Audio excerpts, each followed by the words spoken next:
할렐루야. 아멘.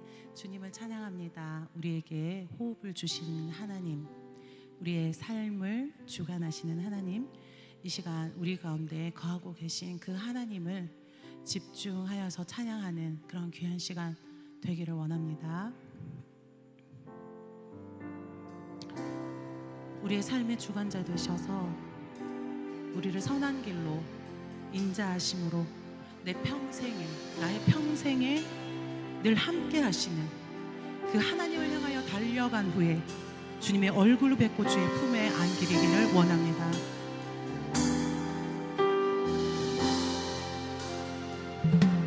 날 살피시는 주, 내 맘을 아시네.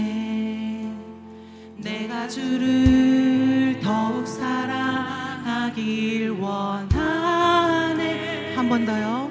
날 살피시는 주, 내 맘을 아시네. 내 맘을 아시네. 내가 주를 더욱 사랑하길 원하네. 내 삶의 주관자 선한 길로 이끄소서. 주 발 앞에 나의 삶을 드리네. 내 삶의 주관자, 내 삶의 주관자 선한 길로 이끄소서. 주 발 앞에 나의 삶을 드리네. 처음부터 하겠습니다. 날 살피시는 주, 내 맘을 아시네. 내가 주를 더욱 사랑하길 원하네. 내 삶의 주관자 선한 길로 이끄소서. 주 발 앞에 나의 삶을 드리네. 주의 선하심 그 인자하심 내 평생에 늘 함께 하시리. 나의 발길 달려간 후에 주 얼굴 뵈리. 주 품에 안기리. 날 살피시는 주, 내 맘을 아시네. 내가 주를 더욱 사랑하길 원하네. 내 삶의 주관자 그 주님이 선한 길로 이끄소서. 주 발 앞에 나의 삶을 드리네. 주의 선하심 그 인자하심 내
가장 잘 아시고 나를 살피시고 그 주님이 나를 사랑하십니다.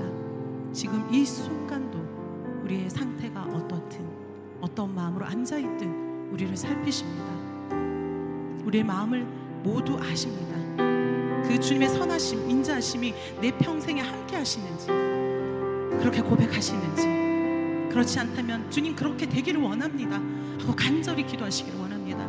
그 주님을 의지하여서 나의 갈 길을 달려가기를 원합니다. 나의 갈 길 달려간 후에 주님의 얼굴 뵙기를 원합니다.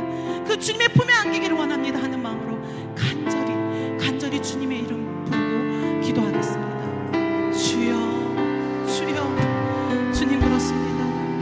나를 가장 잘 아시고 내 마음을 가장 잘 아시는 하나님, 그 주님을 더욱 사랑하기를 원합니다. 나를 향하여 언제나 사랑으로 살피시는 그 하나님, 나의 마음을 가장 잘 아시는 그 주님 앞에 내 마음을 쏟습니다.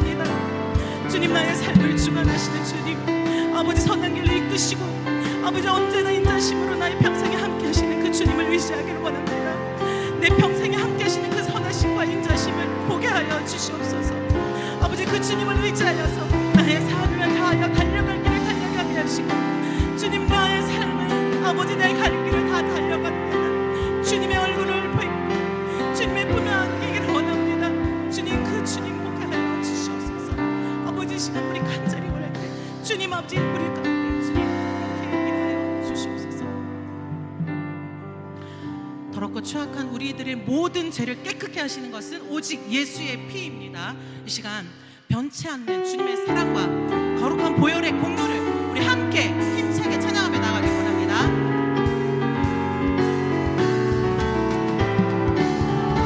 주님 그렇습니다. 우리를 깨끗게 하신 예수님을 찬양합니다.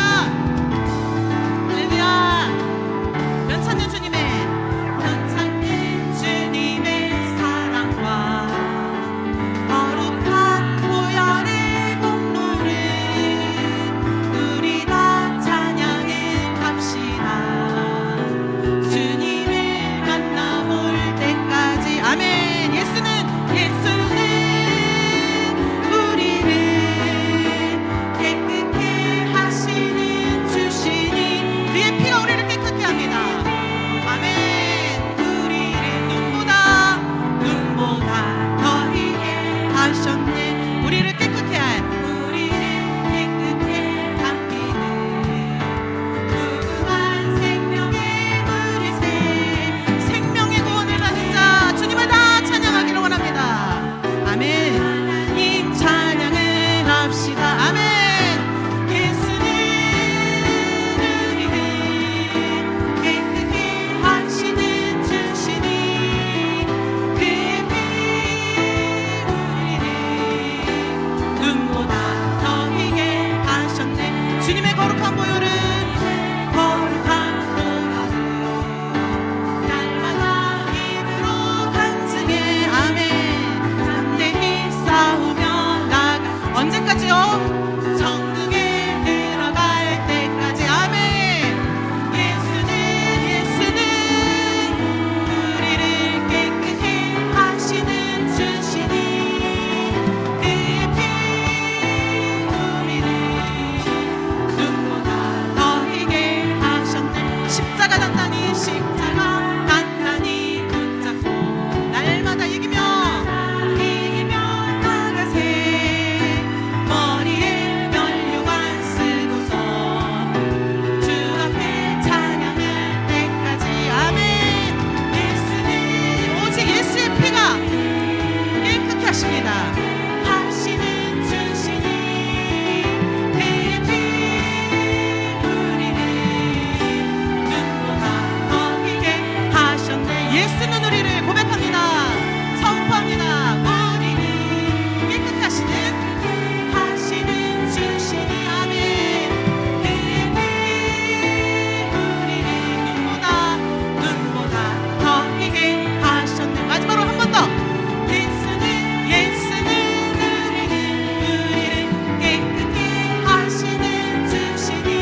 금가운 나옵소서 다시 한 번 더 하고 또 이어서 새벽에 주님까지 율동을 하겠습니다.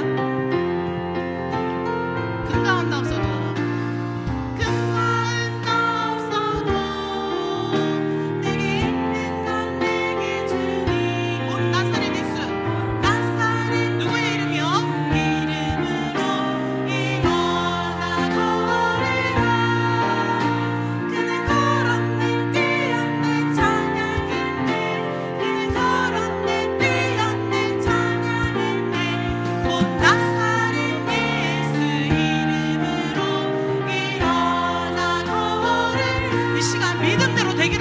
선포하는 대로 우리 믿음대로 나 자신을 향해서 일어나 걸으라, 예수 이름으로 일어나 걸으라고 선포하며 다시 나가겠습니다.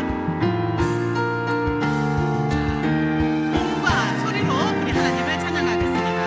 근거한 나 없어도 근거한 나 없어도 내게 있는 건 내게 주니 곧 나사렛 예수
사랑하셨고 이미 사랑하고 계십니다.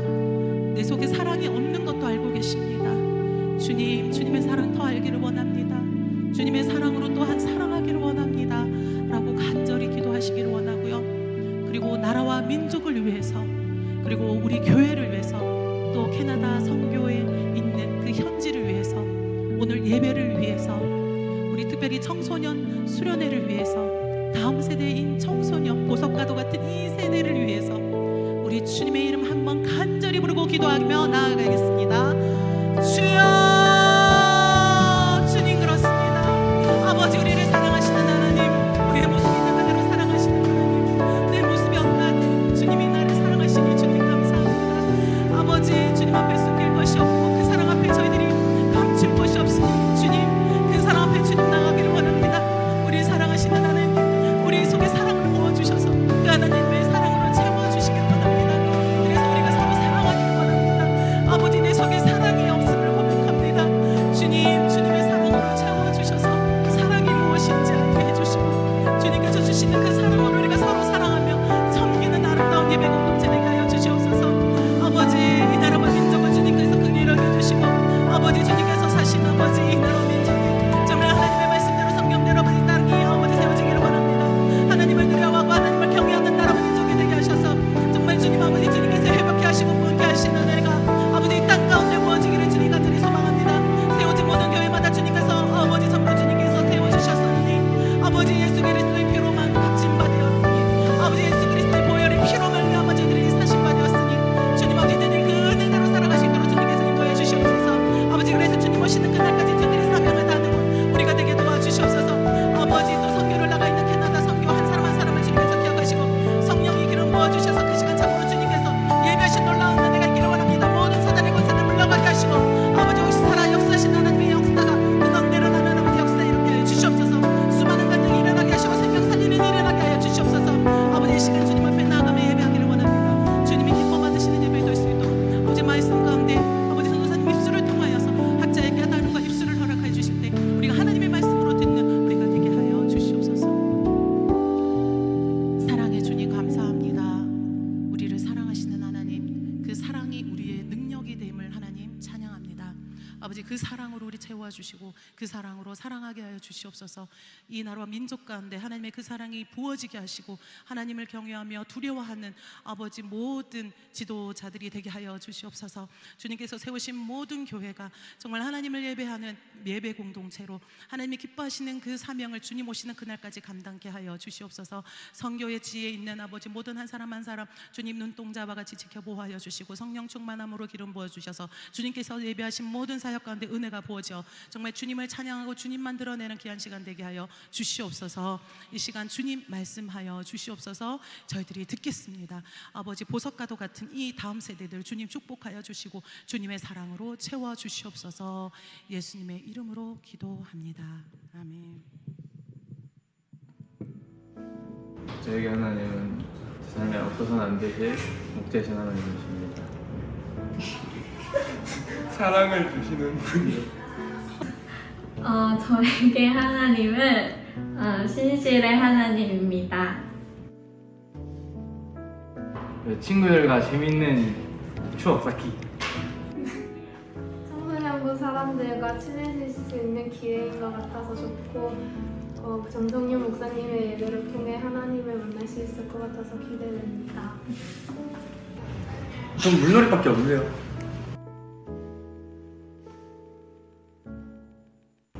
그래서 준비했습니다. 띵동.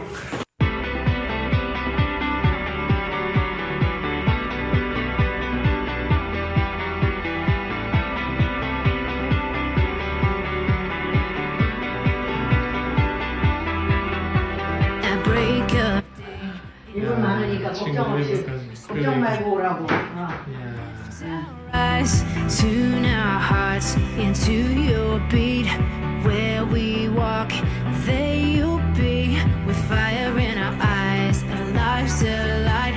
Your love untamed, it's blazing out. The streets will glow forever bright. Your glory's breaking through the night. You will never fade away. Your love is here to stay. shining through me every day. You would never fade away. Your love is here to stay. By the side of my life, shining through me every day.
네, 오랜만에 또 설교의 자리에 섰습니다.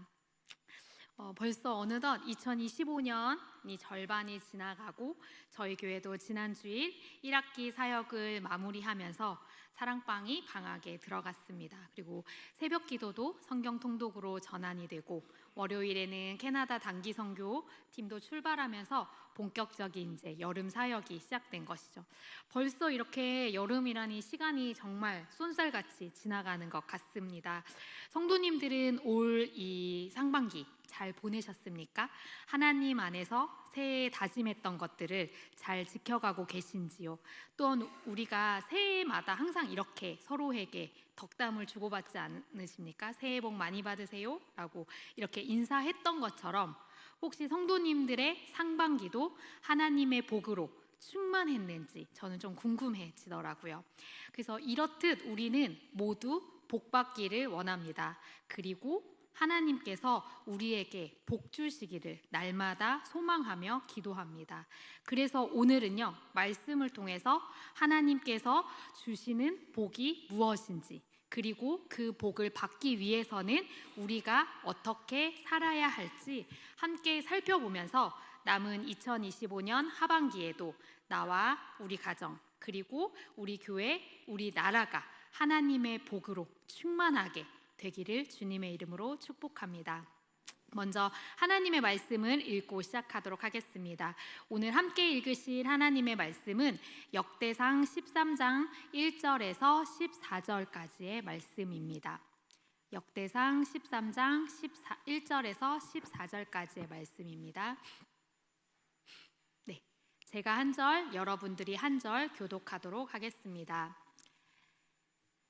다윗이 천부장과 백부장 곧 모든 지휘관과 더불어 의논하고 다윗이 이스라엘의 온 회중에게 이르되 만일 너희가 좋게 여기고 또 우리의 하나님 여호와께로 말미암았으면 우리가 이스라엘 온 땅에 남아있는 우리 형제와 또 초원이 딸린 성읍에 사는 제사장과 레위 사람에게 전령을 보내 그들을 우리에게로 모이게 하고 우리가 우리 하나님의 궤를 우리에게 옮겨오자 사올 때에는 우리가 궤 앞에서 묻지 아니하였느니라 하매 뭇 백성의 눈이 이 일을 좋게 여김으로 온 회중이 그대로 행하겠다 한지라. 이에 다윗이 애굽의 시올 시내에서부터 하맛 어기까지 온 이스라엘을 불러 모으고 기럇 여아림에서부터 하나님의 궤를 메어 오고자 할세. 다윗이 온 이스라엘을 거느리고 바알라 곧 유다에 속한 기럇 여아림에 올라가서 여호와 하나님의 궤를 메어 오려 하니 이는 여호와께서 두 그룹 사이에 계심으로 그러한 이름으로 일컬음을 받았더라. 하나님의 궤를 새 수레에 싣고 아비나답의 집에서 나오는데 우사와 아이오는 수레를 몰며 다윗과 이스라엘 온 무리는 하나님 앞에서 힘을 다하여 뛰놀며 노래하며 수금과 비파와 소고와 제금과 나팔로 연주하니라. 기돈의 타작 마당에 이르러서는 소들이 뛰므로 우사가 손을 펴서 궤를 붙들었더니 우사가 손을 펴서 궤를 붙들므로 말미암아 여호와께서 진노하사 치심에 그가 거기 하나님 앞에서 죽으니라. 여호와께서 우사의 몸을 찢으셨으므로 다윗이 노하여 그곳을 베레스 우사라 부르니 그 이름이 오늘까지 이르니라. 그날에 하나님을 두려워하여 이르되 내가 어떻게 하나님의 궤를 내 곳으로 오게 하리오 하고 다윗이 궤를 옮겨 자기가 있는 다윗성으로 메어들이지 못하고 그 대신 가드 사람 오벳에돔의 집으로 메어 가니라. 하나님의 궤가 오벳에돔의 집에서 그의 가족과 함께 석 달을 있으니라. 여호와께서 오벳에돔의 집과 그의 모든 소유에 복을 내리셨더라. 아멘. 오늘 본문 말씀이 다윗이 이스라엘 왕이 된 후 하나님의 언약궤를 다시 이스라엘로 옮겨오는 장면을 보여주고 있습니다. 다윗이요, 궤를 옮기려고 한 이유는요, 하나님에 대한 깊은 믿음과 그리고 하나님의 임재를 사모하는 마음 때문이었을 것입니다. 하지만 한편으로는 자신의 왕권을 조금 더 더 굳건히 다지려는 정치적 의도도 조금은 담겨져 있었을지도 모르겠습니다. 왜냐하면 원래 왕이라 함은 이렇게 혈통 중심의 왕으로 이렇게 내려오잖아요. 근데 이 다윗은 사울의 혈통이 아닌 유다 지파 출신의 새로운 왕이었습니다. 그러므로 다윗은 어떤 자신의 이런 왕위에 대한 정당성, 정통성을 좀 증명하기 위해서 영적 권위를 세우는 것이 매우 중요하게 조금 여겼던 것 같습니다. 그래서 어떻게 하면 조금 사울과 내가 조금 다른 방향을 보여줄 수 있을까 고민을 했던 것 같아요. 그래서 오늘 본문 3절을 보면 이렇게 다윗이 말을 하고 있습니다. 우리가 우리 하나님의 궤를 우리에게로 옮겨오자. 사울 때에는 우리가 궤 앞에서 묻지 아니하였느니라 라고 나와 있습니다. 즉 사울 시대 때에는 하나님의 임재와 뜻을 구하는 삶이 실종되었음을 지적하는 동시에 다시 한번 그 중심을 하나님께 돌리자라고 했던 것을 보여주고 싶었던 것입니다. 그래서 다윗이 이 하나님의 언약궤를 데리고 올 때, 모셔올 때 온 이스라엘을 다 소집을 해요. 5절에 보면 애굽의 시홀 시내에서부터 하맛 어기까지라는 표현이 나옵니다. 이 애굽의 시홀과 시내에서 하맛 어기가 어디냐면요, 이스라엘의 남쪽 끝에서부터 이스라엘의 북쪽 끝까지 전국 방방 곳곳에 있는 백성들을 다 불러 모았다는 것이죠. 뿐만 아니라 8절을 보면요, 다윗과 이스라엘 온 무리는 하나님 앞에서 힘을 다하여 뛰놀며 노래하며 수금과 비파와 소고와 재금과 나팔로 연주하니라 라고 되어 있습니다. 다윗과 백성들은 함께 목소리와 악기로 하나님을 찬양하면서 이 순간 마음껏 기뻐하며 다 모두들 보십시오, 하나님의 궤가 우리에게 들어오고 있습니다 라고 보여주고 있었던 것이었습니다. 하지만 그 기쁨은요 오래 가지 못했어요. 문제가 생기고 말았죠. 바로 우사의 잘못으로 인해 다윗이 야심차게 준비한 하나님의 궤를 옮겨오는 역사적인 이 순간이, 이 기쁨과 감격의 순간이 한순간에 하나님의 진노로 마무리되게 되었습니다. 왜냐하면 성경에 보면은 하나님의 궤는 반드시 이 어깨에 메고 옮겨야 했습니다. 그런데 오늘 본문에 보면 이스라엘 백성들이 어깨에 메고 오는 것이 아니라 수레에 끌고 오고 있습니다. 그리고 더욱이 하나님께서는 이 거룩한 하나님의 궤에 절대로 손을 대지 말아라 라고 이미 말씀을 하셨음에도 불구하고 그 명령을 어기고 우사가 이 언약궤에 손을 대게 되죠. 그래서 하나님의 진노를 피할 수 없게 되었습니다. 그래서 우리는 이 본문 말씀을 묵상할 때요, 종종 하나님의 일을 할 때 나의 열심, 우리 사람의 생각, 나의 계획으로 하는 것이 아니라 하나님의 말씀을 따라 하나님께서 원하시는 방법으로 해야 되는구나 라고 적용을 하며 이 말씀 묵상을 마무리 짓고는 합니다. 저 역시 그랬어요. 이 본문 말씀이 지난 6월 11일 매일 성경 본문 말씀이에요. 그래서 저도 그날 이 말씀을 묵상을 할 때 딱 이 정도로만 묵상을 하고 그냥 넘어갔습니다. 근데 이 이야기의 마지막 두 구절이 하이라이트였던 거예요. 근데 그 구절은 제가 보지 못하고 앞에 다윗의 이야기와 우사의 이야기만 보고 그냥 넘어갔죠. 그렇구나, 내가 이제 하나님의 일을 할 때 하나님의 방법으로 일을 해야겠구나 하고 묵상을 마무리했었습니다. 근데 제가 다시 이 본문을 주목하게 된 계기가 있었어요. 그게 바로 지난 6월 26일에 평소와 같이 이제 매일 성경을 묵상을 하고 있었는데 그 11일에 이 본문으로는 별로 중요하게 여기지 않았던 오베데돔의 이름이 26일 날 매일 성경 본문에 또다시 등장을 하게 되었습니다. 그래서 함께 역대상 26장 4절에서 8절의 말씀을 읽어보도록 하겠습니다. 26장 4절에서 8절의 말씀입니다. 오베데돔의 아들들은 맏아들 스마야와 둘째 여우사박과 셋째 요아와 넷째 사괄과 다섯째 느다넬과 여섯째 암미엘과 일곱째 이사괄과 여덟째 불레데이니 이는 하나님이 오베데돔에게 복을 주셨음이라. 그의 아들 스마야도 두어 아들을 낳았으니 그들의 조상의 가문을 다스리는 자요 큰 용사라. 스마야의 아들들은 오드니와 르바엘과 오벳과 엘사밧이며 엘사밧의 형제 엘리후와 스마갸는 능력이 있는 자이니 이는 다 오베데돔의 자손이라. 그들과 그의 아들들과 그의 형제들은 다 능력이 있어 그 직무를 잘하는 자이니 오벳에돔에게서 난 자가 62명이며. 네, 이 24일 이 역대상 26장에서 4절에서 8절까지의 말씀은 다윗이 성전 문지기들을 세우고 그들이 지킬 문을 제비를 뽑아서 정하는 장면입니다. 근데 이 명단에 오베데돔 뿐만 아니라 많은 고라 자손, 아삽 가문의 고레 자손들이 등장을 하고 다른 많은 사람들이 등장을 하는데 그 사람들은 그냥 이름만 언급이 되고 있습니다. 그런데 딱 한 사람, 이 오벳에돔에게만은 한 가지 부연 설명이 꼭 따라 붙습니다. 그것이 바로 하나님이 오벳에돔에게 복을 주셨음이라. 저는 이 구절을 읽다가 이렇게 생각했습니다. 오벳에돔? 어디서 많이 본 이름인데? 저번에 성경 본문에서 읽었던 그 본문에 나왔던 그 사람이구나 하고선 다시 찾아봤어요. 그랬더니 6월 11일자 말씀 이 사무엘하 6장 마지막 두 구절에 오벳에돔이 등장을 하고 있었는데 여호와께서 오벳에돔과 그의 온 집에 복을 주시니라 라고 나와 있습니다.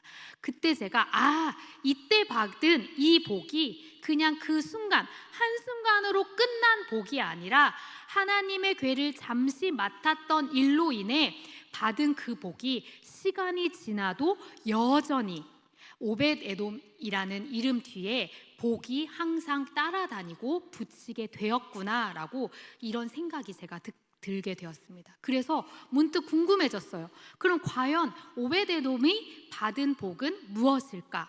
오벳에돔이 어떤 복을 받았길래 성경에 오벳에돔이 등장할 때마다 여호와께서 그의 온 집에 복을 주셨음이라 라는 구절이 부연 설명이 계속 이렇게 따라붙게 되는 것일까 궁금해졌습니다.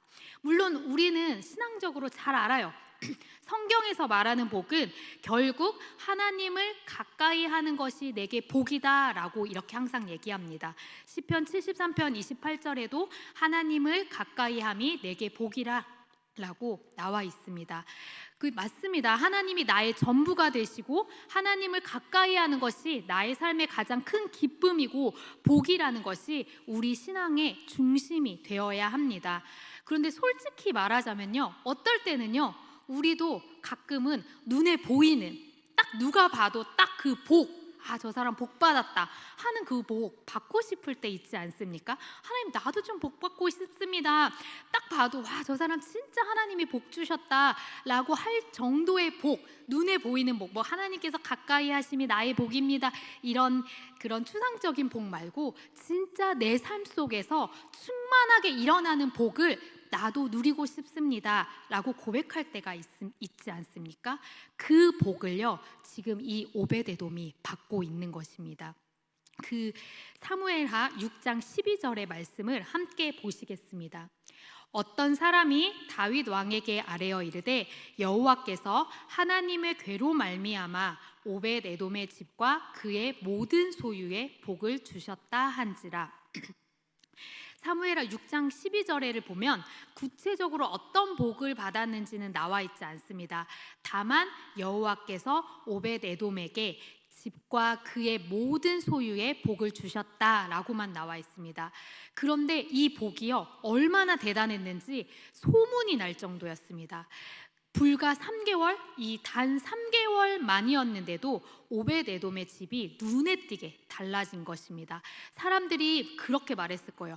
야, 오벳에돔 그 3개월 동안 하나님의 궤 집에 모셨더니 완전히 달라졌어. 대박이야. 그 집도 달라지고 자녀들도 달라지고 소유도 많아지고 완전 대박, 장난 아니야 하면서 사람들이 수군거리기 시작했던 것입니다.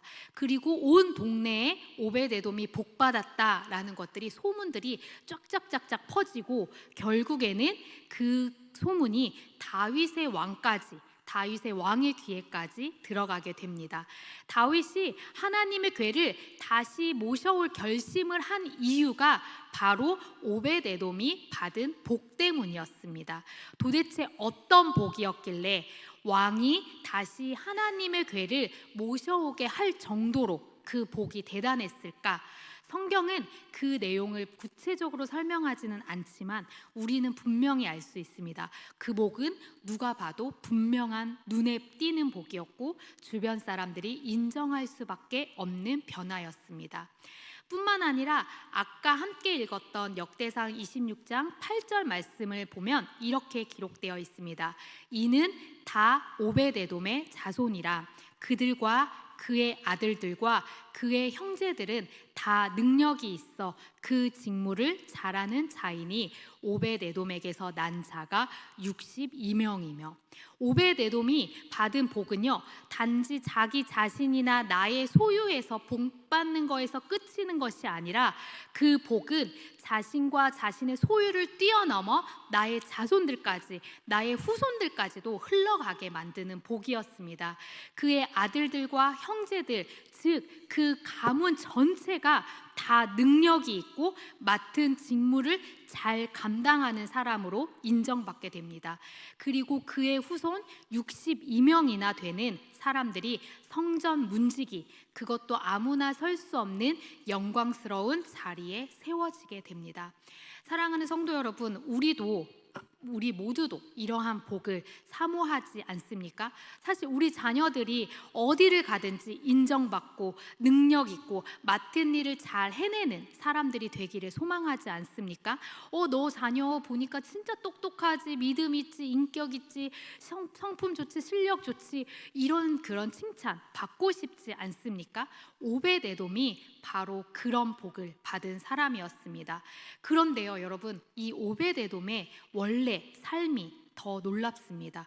왜냐하면 이 오벳에돔은 이 성전 문지기가 되었잖아요. 62명 모두가 가문 전체가 다 성전 문지기가 되어서 많은 사람들이 원래부터가 레위 자손이 아니었을까라고 추측을 합니다. 근데 이 오벳에돔은요 이방인이었어요. 사무엘하 6장 10절을 보면 그를 가드 사람 오벳에돔이라고 나와 있습니다. 가드는요 블레셋 지역의 한 지역이었습니다. 즉 오벳에돔은 가드 출신 블레셋 지방의 이방인 출신의 사람이었던 것이죠. 근데 이 가드라는 지역이 또 신기해요. 뭐냐면 이 가드는 다윗이 사울을 피해서 도망자 신세를 지냈을 때 있었던 머물렀던 곳이 이 가드 지역입니다. 그래서 이 가드는요 그 도망자들과 피난민들과 힘들고 버림받은 자들의 땅, 그 사람들이 모여 있는 곳이 바로 가드였습니다. 그리고 이 오벳에돔은 출신만 이랬던 것이 아니라 이름 자체도 특별합니다. 이름이 무슨 뜻이냐면요, 에돔의 종이라는 뜻입니다. 이미 에돔은 에서의 후손이죠. 이스라엘과 대립하던 민족이었는데 그것도 비천한 신분인데 에돔을 떠나서 에돔의 종이라는 이름까지 붙여지게 됩니다. 그래서 이 한마디로 말하면 가드라는 낮은 땅에서 출생된 출신인 이 오벳에돔이 에돔의 종이라는 비천한 이름을 가진 이방인이었다는, 별 볼 일 없는 인생을 살아가고 있었던 이 오벳에돔이었던 것입니다. 그런데 이 별 볼 일 없던 그의 인생에 하나님의 복이 임합니다. 하나님의 궤, 곧 하나님 앞에 겸손히 반응했던 이 사람의 순종과 경외심을 통해서 하나님께서는 이 오벳에돔 삶을 완전히 복으로 충만하게 바뀌게 되는 일을 펼쳐주시는 것입니다. 그래서 그 복은 너무나 강력해서 모두가 다 인정할 수밖에 없었던 것이죠. 성도 여러분, 우리도 오벳에돔이 받은 복을 사모해야 할 줄로 믿습니다. 우리의 삶과 가정, 자녀들에게도 이런 복이 임해야 할 줄로 믿습니다. 그렇다면 질문 하나가 또 여기서 생겨요. 도대체 오벳에돔은 무슨 일을 했길래, 어떤 것을 했길래 이렇게 하나님 앞에 대대적으로 대대손손 뛰어난 복을 받을 수 있었을까요? 지금부터 그 대답을 함께 나누고자 합니다. 첫 번째로 오벳에돔은 남들이 하려고 하지 않은 일들을 마다하지 않고 순종함으로 하나님의 일을 감당했기 때문에 복을 받았습니다. 한번 생각해 보세요. 그날 다윗이 언약궤를 이제 하나님의 궤를 모시고 올 때 이스라엘 백성들과 다윗이 얼마나 들떠 있었겠습니까?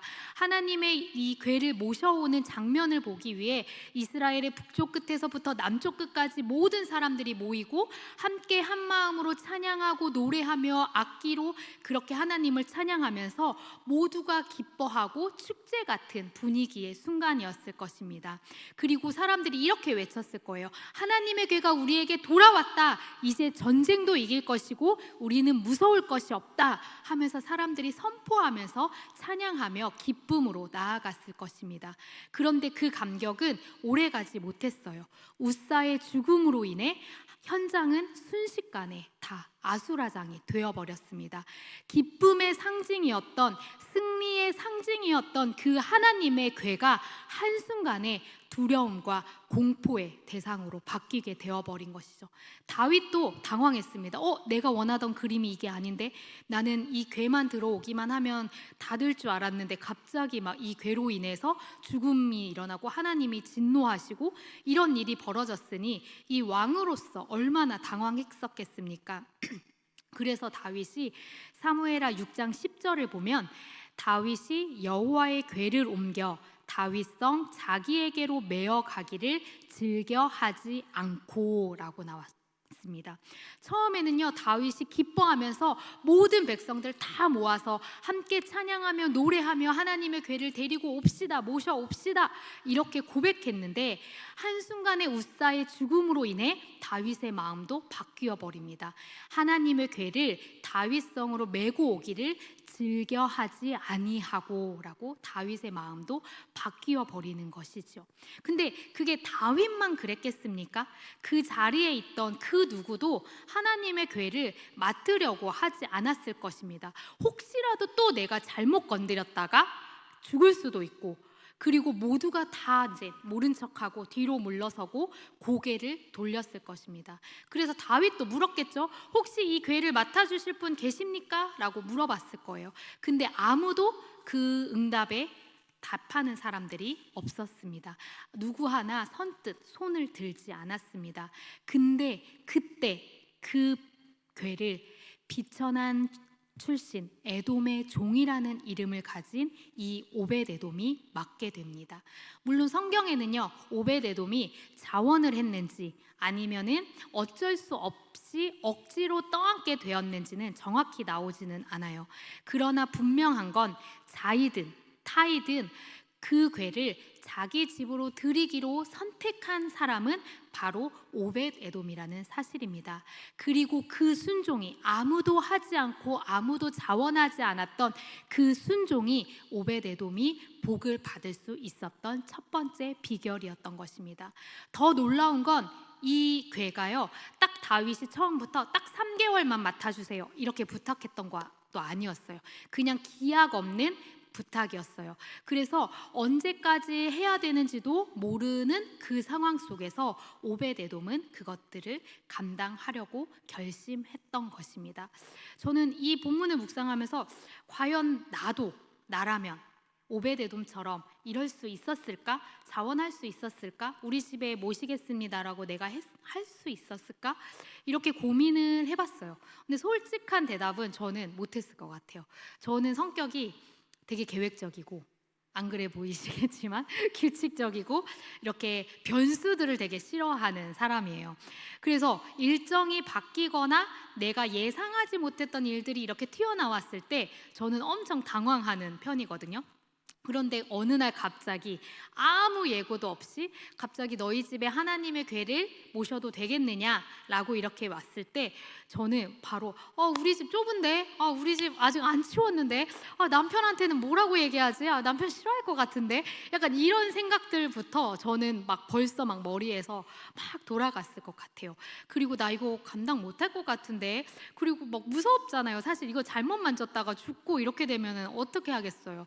그리고 이제 속으로 엄청 투덜거렸을 것 같아요. 아니 다윗은 자기 왕이 자기가 막 기뻐가지고 막 가져오자고 할 때는 언제고 이제 와가지고 갑자기 무서우니까 우리 집에 막 이렇게 떠맡겨 놓고 아마 내가 비천한 출신의 이 에돔의 종이라는 이름 나를 만만하게 봐서 나한테 그냥 지금 이렇게 맡겨놨나 보다 하면서 되게 막 불안하고 맨날 다윗에게 전화해가지고 이거 언제 가져가실 거예요? 나 더 이상 못 맡겠는데요? 하고 저는 계속 그랬을 것 같습니다. 그리고 실제로도요, 최근에 제가 이렇게 투덜거린 적이 있어요. 사역자들 앞에서.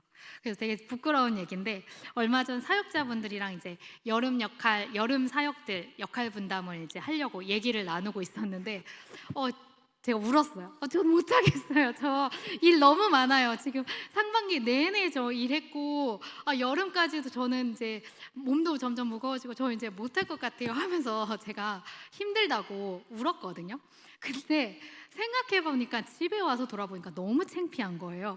내가 아까 왜 울었지? 아까 그 정도로 울 정도는 아니었는데 약간 정신이 들면서 근데 여러분들도 한번 생각해보세요. 솔직히 말하면 파트 전도사가 힘들겠어요? 전임 전도사님, 전임 목사님, 준전임 전도사님들 이런 분들이 힘드시겠어요?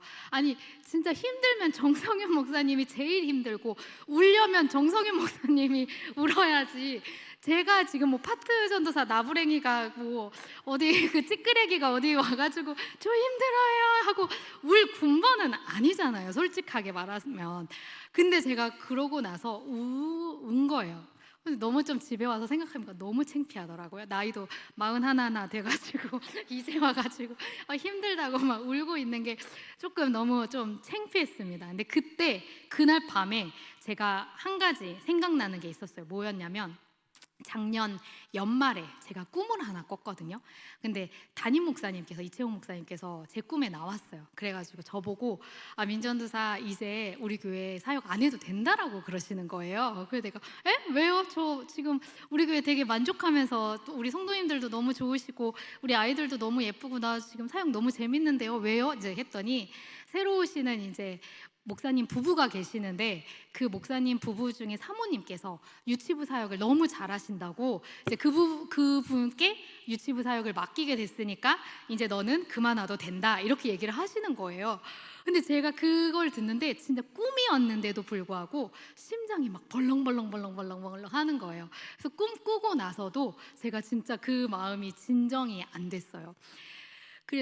그래서 이게 하나님께서 나에게 주신 경고구나 그때 조금 생각을 했었거든요. 근데 여러분들 사역자들은 이런 꿈 안 꿀 것 같죠? 약간 이런 뭐 고용의 불안 같은 거 안 느낄 것 같죠? 똑같아요. 저희도 고용의 불안을 느끼며 언제까지 내가 이 자리에 있을 수 있을까 그런 것들을 느끼며 또 뭐 저는 또 약간 불안이 조금 높은 편이에요. 워낙 규칙적인 걸 좋아하는 사람이라서. 그래서 뭐 목요일 한 일주일 중에 이제 주일 설교를 앞두고 이제 목요일쯤 되면 이제 꿈에서 계속 이런 꿈을 꿔요. 이제 설교하러 딱 단상 위에 올라갔는데 설교 준비가 하나도 안 되어 있는 거예요. 그래가지고 막 어버버버버 하다가 막 등에 막 식은땀 나는 그게 저한테는 악몽이거든요. 그러니까 그런 꿈도 저희 사역자들도 똑같이 여러분들과 같이 고용의 불안을 느끼면서 이렇게 불안을 느끼면서 항상 하나님 앞에서 그렇게 두려움을 갖고 살아가고 있습니다. 그래서 이거는 그날 꿈을 꾸고 이건 하나님이 나에게 주신 경고다, 메시지다, 더 사역 열심히 하라고 주시는 거구나 해서 제가 연말부터 엄청 열심히 달렸는데 이제 달리다 보니 그게 과부하가 와가지고 힘들어요 이제 이렇게가 됐었던 것 같습니다. 근데 우리도 마찬가지인 것 같습니다. 여러분들은 어떠십니까? 하나님께서 어떤 사역들을 여러분들에게 맡기실 때 저처럼 이것저것 따지면서 이건 너무 힘들어요, 이거는 제 일이 아니에요, 저는 못해요 그렇게 뒤로 빠지고 계시진 않습니까? 혹시 그 일이 나에게 힘들고 손해가 될 것 같으면 슬그머니 그냥 조용히 빠지고 아니면 이 정도는 조금 할만하네, 좀 유익이 될 것 같네, 사람들 눈에 조금 띄는 일들이네 하면 또 선뜻 나서는 그런 모습들은 있지 않습니까? 그러나 하나님께서 기뻐하시는 것은 눈에 드러나는 화려한 일보다는 남들이 하지 않으려는 그 일, 아무도 맡지 않으려는 그 일, 그 자리를 묵묵히 오베데돔처럼 감당하는 마음입니다. 사실 그런 일은요, 아무나 할 수 없어요. 오베데돔처럼 하나님의 임재 앞에서 두려움을 품고 순종을 하기로 결단한 자만이 감당할 수 있는 일입니다. 심지어 그 믿음이 좋다던 다윗조차도 하나님의 궤를 즐겨 매기를 즐겨하지 않았다 고백할 정도였는데 오베데돔은 그 일을 감당했던 것입니다. 그 자리에 기꺼이 서는 사람, 하나님 앞에서 제가 하겠습니다 말할 수 있는 사람, 그것이 우리의 모습이 되어야 할 줄로 믿습니다. 그러다 순종하다 보면 처음에는 억지로 시작할 수도 있어요. 오베데돔도 그랬을지도 몰라요. 근데 순종하며 감당하다 보면 그 일이 기쁨이 되고 감당할 수 있는 힘도 하나님이 주시게 됩니다. 그리고 결국에는 하나님께서 더 큰 축복으로 대갚아 주십니다. 왜냐하면 하나님의 계산에는 결코 실수가 없으십니다. 하나님 앞에, 부르심 앞에 순종하는 일, 때로는 부담이 되고 짐이 될 수 있지만 하나님은 그 짐을 기쁨으로 바꿔주시고 축복으로 바꾸어 주시는 분이십니다. 신약에 등장하는 구레네 시몬도 마찬가지였어요. 그냥 예수님이 십자가 지시고 골고다 언덕 올라가실 때 그 옆에 있었던 것밖에 없어요, 잘못이. 근데 사람들이 구레네 시몬 끌고 와서 억지로 그 예수님의 십자가를 지고 가게 한 것이에요.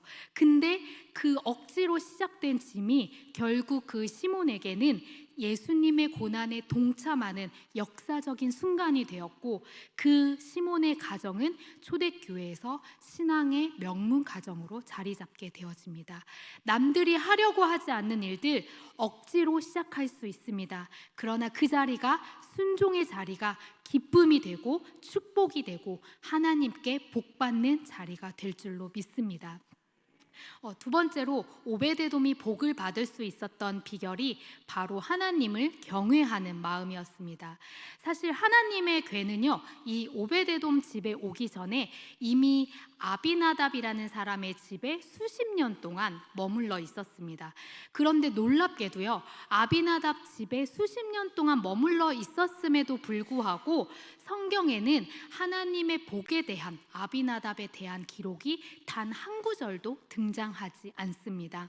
반면 오베데돔의 집은 단 3개월만 궤를 모셨음에도 불구하고 하나님이 그의 소유와 그의 모든 집에 복을 주셨다가 계속 반복해서 등장을 합니다. 그래서 아비나답도 아마 이 오베데돔이 복을 받았다는 소문을 들었을 거예요. 왜냐하면 다윗 왕도 들었는데 아비나답이라고 그 소문을 못 들었겠습니까? 그래서 아비나답 입장에서는 엄청 억울했을 것 같아요. 하나님, 우리 집에는 몇십 년 동안 이 궤를, 언약궤를 하나님 모시고 우리가 살았는데 우리 집은 지금 초상났습니다. 왜냐하면 이 아비나답의 아들이 바로 우사예요. 우사가 아까 궤를 만져서 하나님 앞에 진노를 받게 되잖아요. 우리 집은 지금 초상나가지고 지금 다 죽어가는 판에 오베데돔은 우리 집 때문에 어쩔 수 없이 궤를 맡았다가 지금 3개월 동안 그렇게 넘치도록 축복 주시고 우리 집은 그 자녀들까지 주시면서 우리 자녀는 이렇게 돼버리고, 하나님 이게 뭡니까? 하나님의 궤를 내가 섬기고 맡았는데 하나님 나한테는 어떻게 이러실 수 있습니까? 나한테는 왜 복 안 주시는 겁니까?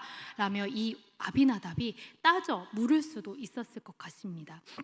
그런데 하지만 여러분, 이 신앙은요, 믿음은요, 연수로 말하지 않습니다. 하나님, 저희 가정 3대째 예수님 믿고 있는데요, 우리 아빠 교회에서 중요한 직분 맡고 계시는데요, 저 주일학교 봉사, 피아노 반주, 찬양팀, 교회에서 안 하는 거 없는데요 라고 얘기할 수도 있습니다. 그러나 이것만으로는 아무런 의미가 없습니다.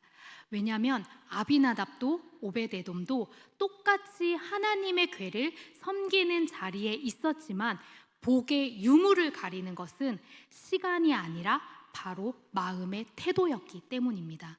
아비나답은 오랜 시간 그 가정에서 궤를 모시고 가까이 했지만 점점 그것이 형식적인 종교 행위로 막 이렇게 변질되었을 것 같습니다.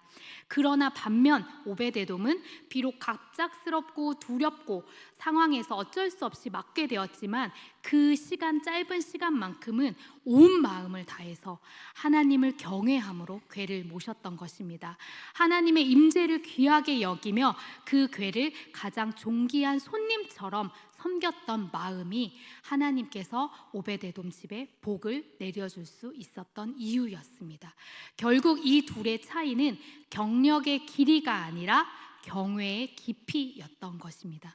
지난주에 담임 목사님께서 또 이런 비슷한 얘기를 하셨어요. 봉사를 작정만 하지 말고 실행해야 한다고요. 아비나답처럼 작정만 하고 모시고만 있는 것이 아니라 하나님을 경외하는 마음으로 오베데돔처럼 실행에 옮겨야 할 줄로 믿습니다. 사랑하는 성도 여러분, 신앙은요 연수로 평가되지 않습니다. 직분이나 전통으로 내가 해온 이력으로 복을 받으려고 해서도 안 됩니다. 하나님은 지금 이 순간 내 마음이 어디를 향하고 있는지, 내가 하나님을 나의 주, 나의 구세주로 모시고 매일매일 하나님께서 기뻐하시는 삶을 살아가고 있는지, 하나님 앞에서 코람데오의 모습을 살아가고 있는지 하나님은 그것들을 보고 계십니다. 그럴 때 하나님께서 우리 삶에 복을 내려주실 줄로 믿습니다. 저도 한 가지 아까 울었던 이야기를 했으니까 이번에 조금 또 좀 성숙한 이야기를 해보도록 할게요. 작년 겨울에 저희 교회에서 제가 이 얘기를 하도 많이 해가지고 들으신 분들이 많으신데 그래도 여기 계신 분들은 아직 많이 모르실 것 같아요. 그래서 저희 교회에서 이제 태국으로 단기 선교를 이제 갔다 왔어요. 근데 보고 예배 때도 제가 갔다 와서 이 이야기를 했었는데 뭐였냐면 그때 이제 선교 사역을 마치고 선교사님께서 저희 돌아가기 전에 이렇게 얘기하시는 거예요. 여러분들이 하나님을 위해서 이만큼 이 겨울에 이 크리스마스에 헌신하고 이제 이렇게 사역을 했으니 하나님께서 여러분들을 위해서 보너스를 주려고 준비하고 계실 거다. 그러니까 돌아가서 영적인 그 주머니를 활짝 열고 있어라. 하나님 너희들한테 보너스 주실 거야 라고 이야기를 하시더라고요. 근데 저는 그 얘기를 듣는데 너무 기대가 되는 거예요. 그래서 하나님 나한테 어떤 보너스 주시려나? 난 진짜 보너스 받을 만하다. 나 진짜 사역 열심히 했다. 막 이런 생각이 드는 거예요. 그래서 집에 가서 하나님 저 주머니 활짝 열고 있을게요. 그러니까 보너스 막 부어주세요 하면서 기다렸어요. 근데 그러고 나서 한 달쯤 지났을 때 하나님께서 정말 너무나도 놀랍게도 놀라운 보너스를 저와 저희 가정에게 선물로 주셨습니다. 바로 이제 아시다시피 오랜 시간 이제 간절히 기도해온 로아 동생을 저한테 이제 하나님께서 선물로 주신 거예요. 저희는 사실 이제 로아를 낳고 동생을 바로 이제 낳을 계획을 하고 계속 준비를 했었어요. 근데 생각보다 잘 안 되더라고요. 그래서 5년이란 시간 동안 저희는 계속해서 이제 좌절하고 그러면서 제가 그 5년이란 시간 동안에 3번의 유산을 하게 되었어요. 근데 처음 2번까지는 그래 뭐 그럴 수 있어 뭐 하나님 내 사역하려면 성도님들이랑도 어떤 고통과 아픔들을 이해하고 나누어야 하니까 내가 2번까지는 이거 충분한 약재료가 돼서 함께 이야기를 이제 나눌 수 있는 그런 뭐 하나님의 계획이 있겠거니 뜻이 있겠거니 하고 2번까지는 제가 괜찮았거든요.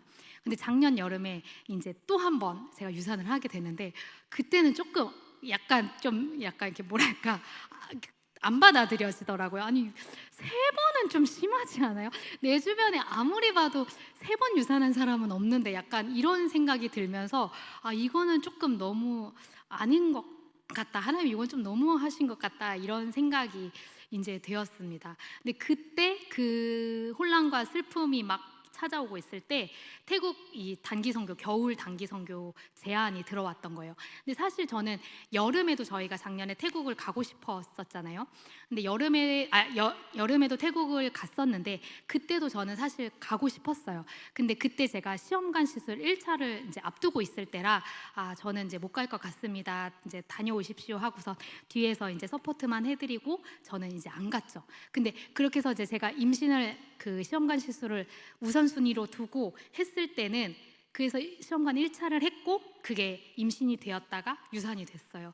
근데 이제 2차 준비를 앞두고 있는데 또 겨울에 태국 선교가 있다고 하는 거예요. 그래서 이건 뭐지? 좀 약간 또 이렇게 생각이 들더라고요. 그래서 일단은 그래도 임신을 지금 나이가 이제 좀 있으면 저는 40 넘어서는 안 낳고 싶은데 빨리 낳아야 되는데 그래도 빨리 낳는 게 낫지 않을까 싶어가지고 임신을 우선으로 먼저 두는 게 맞지 않을까 생각을 하다가 아유 됐다, 임신 뭐 하나님 주실 때가 되면 알아서 주시겠지 하고선 일단은 이제 태국 선교를 제가 결단을 하고 갔던 거죠. 그러니까 1차 때는 안 갔는데 임신이 안 되고 2차 때 갔다 오니까 바로 그냥 한 방에 바로 임신이 되더라고요.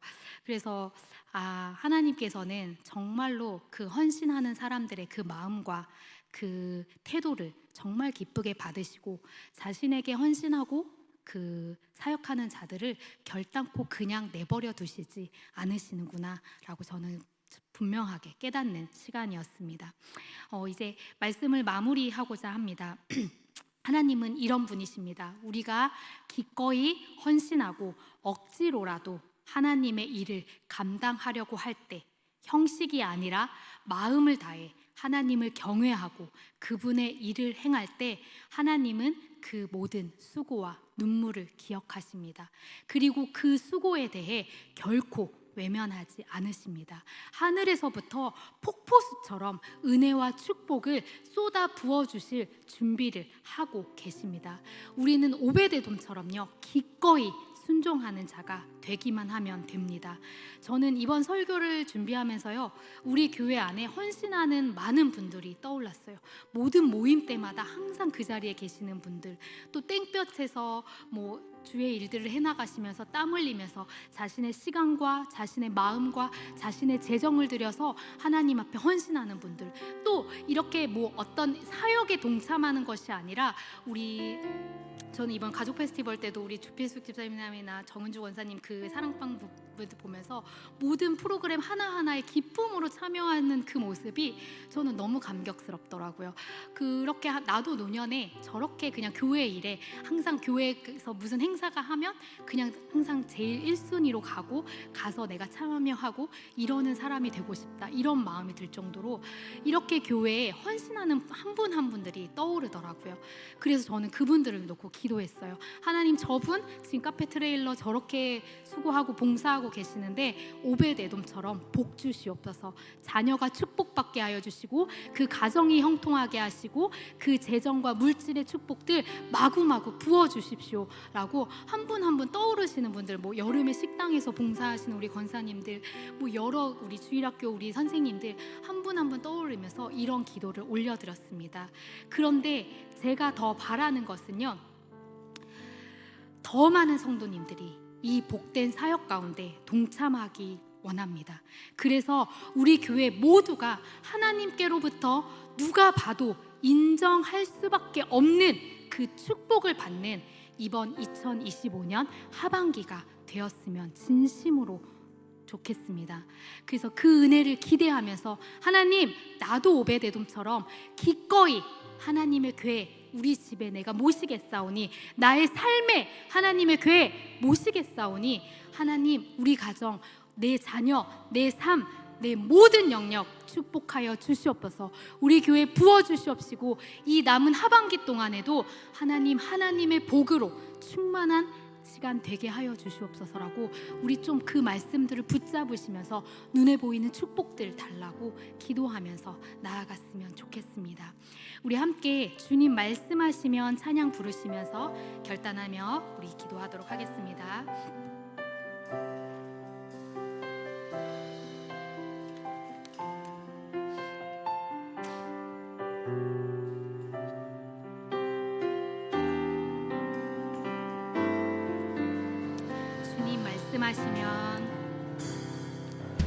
주님 말씀하시면 내가 나가리다. 주님 뜻이 아니면 내가 멈춰서리라.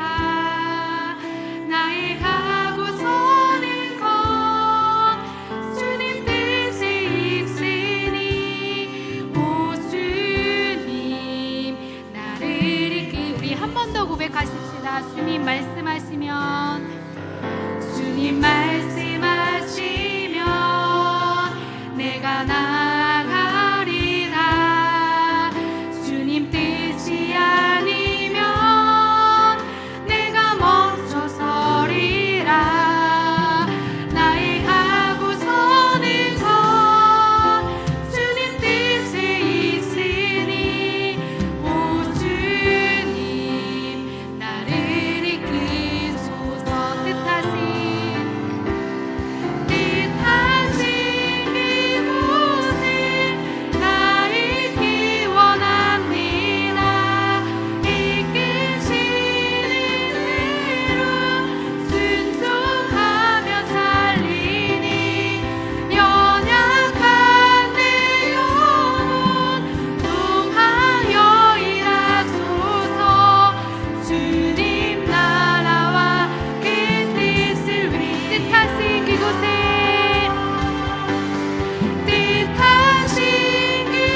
기도했습니다. 하나님, 오늘 내가 억지로라도 남들이 하려고 하지 않은 그 일들 하나님께서 맡기신다면 나에게 그것이 손해가 될지라도 두려움과 무서울지라도 하나님 기쁨으로 감당할 수 있는 힘들을 더하여 주시옵소서.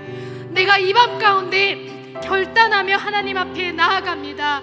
하나님, 나의 순종을 받아주시옵시고 내가 그렇게 기쁨으로 하나님을 섬기며 하나님을 경외하는 마음으로 내가 신앙의 연수가 아닌, 신앙의 이력이 아닌 하나님을 대하는 나의 경외하는 태도로 하나님 앞에 나아갈 때 하나님, 그때 하늘의 문을 열어주사 오벳에돔과 같이 나에게도 그러한 축복 더하여 주시옵소서. 우리 가정 주님의 복이 필요합니다. 나의 가정 주님의 도우심이 필요합니다. 나의 건강 가운데 하나님의 일하심이 필요합니다. 하나님, 나는 하나님만 믿고 하나님 앞에 나아가며 순종하겠사오니 하나님, 이 밤 가운데 우리의 기도에 응답하여 주시옵소서. 우리의 마음을 토해내시면서, 그리고 우리 지금 캐나다 단기 선교를 가고 있는 우리 팀원들과 담임 목사님 가운데 맡겨진 사역들 잘 감당할 수 있도록, 또한 그들이 돌아왔을 때 하나님 두둑히 영적인 보너스 채워주시도록, 그리고 다음 주에 있을 우리 청소년부 수련회를 통하여서 하나님, 청소년들이 하나님 알고 싶습니다 부르짖으며 나아갈 수 있는, 간절히 사모하며 나아갈 수 있도록 우리 청소년들의 수련회를 위하여서 주님의 이름 한 번 부르시며 기도하도록 하겠습니다. 주여! 하나님, 그렇습니다. 하나님 아버지, 우리 가운데 일하여 주시옵소서. 하나님, 무섭고 두렵고 떨릴지라도 하나님의 복 앞에 아버지 나아가게 하여 주시옵소서. 하나님의 은혜 가운데 나아가게 하여 주시옵시고, 순종의 자리로, 말씀하시는 자리로, 하나님께서 역사하시는 그 자리로 내가 나아가겠습니다. 억지로일지라도 하나님, 매번 하나님 맡겨진 일일지라도 하나님 기쁨으로 감당하게 하여 주시옵시고, 즐거움으로 감당하게 하여 주시옵소서. 오베드돔과 같은 그 축복이 우리들 삶의 복으로 저희들을 은혜 가운데 더하게 하시니까 하나님 보시고 넘쳐나게 하여 주시옵소서. 하나님, 주님의 능력으로 채워주시기 소원합니다. 하나님, 무엇보다도 아버지 캐나다 단기 선교를 떠나고 있는 담임 목사님과 그 팀원들 가운데도 주님께서 기름 부어주셔서 맡겨진 사역들 잘 감당하고 돌아올 수 있게 하여 주시옵시고, 하나님의 능력으로 채워지게 하여 주시옵소서. 하나님, 주님의 그 기름 부으심이, 그 능력들이 그들 가운데 충만하게 임하게 하여 주셔서 만나는 영혼들마다 주의 복음에 증거되게 하여 주시옵시고, 그간 하나님 마음들 가운데 복음이 증거되게 하여 주사 하나님의 말씀을 믿고 따라 움직일 수 있도록 주님 그렇게 역사하여 주시옵소서. 주님만을 바라보며